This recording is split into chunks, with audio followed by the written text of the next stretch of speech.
Hello, welcome to Swiss Watch Gang. Welcome to another special video. I'm not alone today in the studio. I'm accompanied by Remy Cools. Remy, thank you so much for coming. Marco, thank you for the invitation. Of course. It was my long time wish to have you on the channel. Yes, it's complicated to to come to the rig. So you are one of the guys I think is going to be crucial for the development and the future of watchmaking. Thank you. And that's why I wanted to have you on the channel, as we do feature a lot of watchmakers that come to our studio. And to obviously present your watch, which again I've only seen in pictures. It's nice to see it in person, that it actually exists and how it feels and looks. So how did your journey start with watchmaking at the beginning? I discovered the watchmaker job at 11 years old.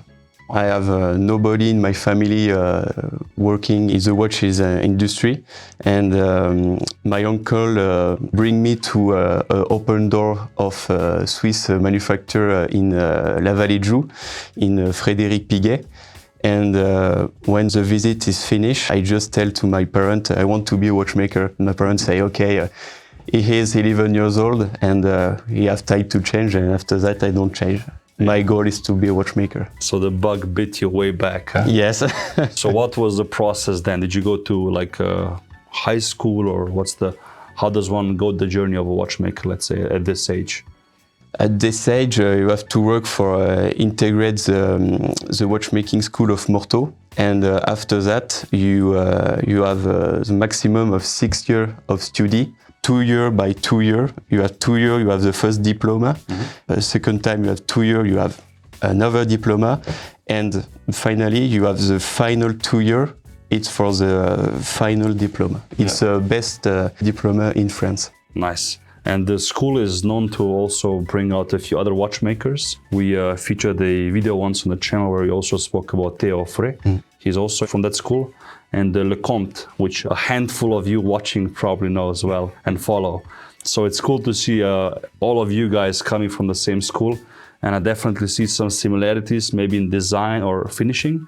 So I'm sure you've got inspired along the way as well a bit. So how did your breakthrough come, and why did you decide to make a tourbillon watch, let's say, at the beginning? The first project I made with school for the graduation, it's a tourbillon clock made in 2014, and I won the Young Talent competition in 2018 with.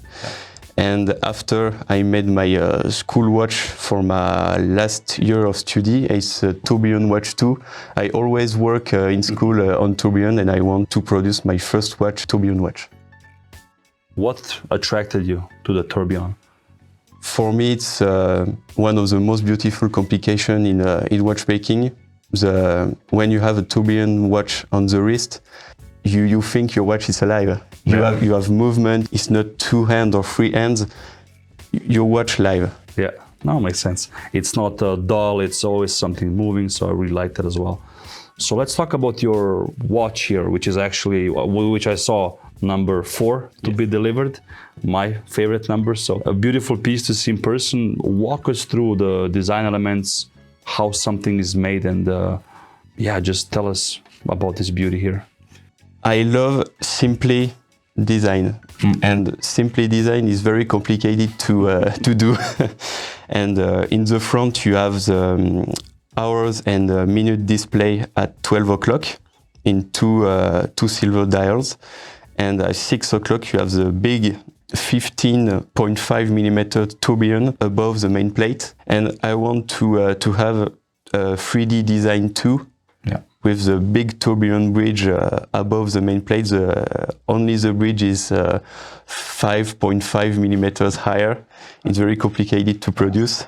And you have the hand and minute dial is very slow, it's normal, but you have the tourbillon to make alive the watch. Yeah, beautiful.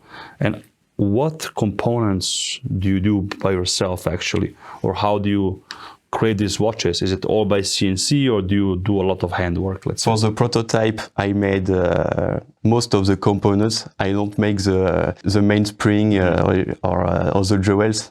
It's not my job. Of course. And for the production, I have supplier who's made some of the raw components like main plate or bridge. It's not decorated, it's a very raw component, just machining. Me, I make the wheel. I cut all of the wheel, teeth by teeth. Wow. I make the dial, I make the end, I make the hairspring, and I make all of the finishes. Nice. Do you also do the engraving of the No, subscription?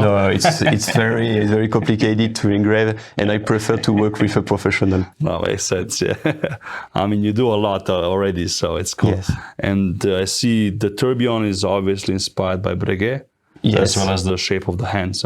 Yes. Which is really cool. The front is special. You have a domed crystal, a slightly smaller bezel, just to basically tie it all together. It's relatively thinner than I thought. Let's say on the photos it looks a bit bigger. Yes. But the back is also special, and you have a special winding mechanism on the backside, right? And setting Yes. all the time. Yes. I don't want to, for the first piece, I don't want to have a normal crown at 3 o'clock. And you have here the key for winding the watch, and another key is for setting time the watch. Nice. So it's basically two flaps, huh? Yes. You pull them out and then you can change. Yes. You just here, Very nice. and you wind. Very cool. And for setting time, just you pull, you adjust, and you push. And also I see the finishing on the case back as well, slightly open. Now that I see it in person, it reminds me a bit of my Joker watch because it's like two eyes and a smiley face on the bottom. Yes. Now, if people didn't notice that and they can't unsee it now, I'm sorry. But it's nice. It looks like it's smiling to you, basically. Yes. And also the parts on the back are made by you, by hand, and decorated. I do all the finish on the bridge, on the main plate, on the wheel for anglage or interior angle. And the wheel, I made the wheel. That's very intricate work. The wheels basically come in square shape. Then, or In they was in the past. history or in the past, yes.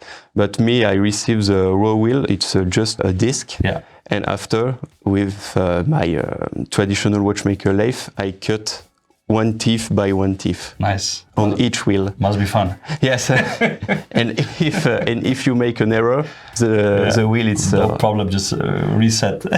No, no, it's not like that. So for people to understand how much work it takes, let's say you have all the components raw in your atelier. How long would it take for you to make one watch? For raw components, wow, for one watch, The whole thing. It take 3 or 4 months. Yeah, but that's precise working, not Yes. mistakes and Yes, if you repetitions. do an error of one component, the component is broken. It's a lot of patience. Congratulations. And I see also Thank you. the attention to detail is immaculate.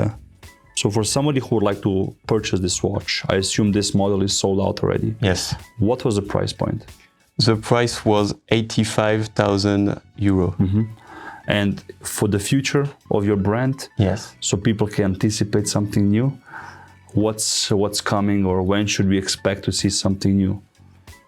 There are a new piece coming soon. I can tell you more about the new product, but there are new watch soon. Perfect. So if anybody missed out on this one, don't worry. Send him an email or Instagram. Yes. You are very easy to talk to online. When you do the watches, and even when I messaged you, you replied. We had a little conversation, so I'm really happy for that. And it's cool to see the watch in person. It's actually a great size. What's the case size and the material? 40 millimeters. And the material is stainless steel. Huh? Yes, it's my personal wish to do in stainless steel, but after I can, for the next model, I can do in precious materials. Perfect. No, it looks awesome, man. Like I said, number 4 is my number, so I'll keep this watch. No, I'm kidding. Remy, thank you so much for visiting me in Zurich. Thank you for coming. Thank you again for your invitation. It's a pleasure. Of course. And guys, if you have some questions for Remy, drop a comment down below, or like I said, just send him an email. He'll be happy to reply to you when he's got a bit of time. But the more you write him, the less watches he can make, so don't exaggerate. If there's any watchmaker you want us to have on the show, leave a comment down below. I'm gonna try to make it happen and invite him over to the studio, like Remy took the time to come here and give us this pleasure of showing the watch. Like and subscribe, share this video with somebody who likes watches as much as we do. Thank you for watching, and I'll see you next week.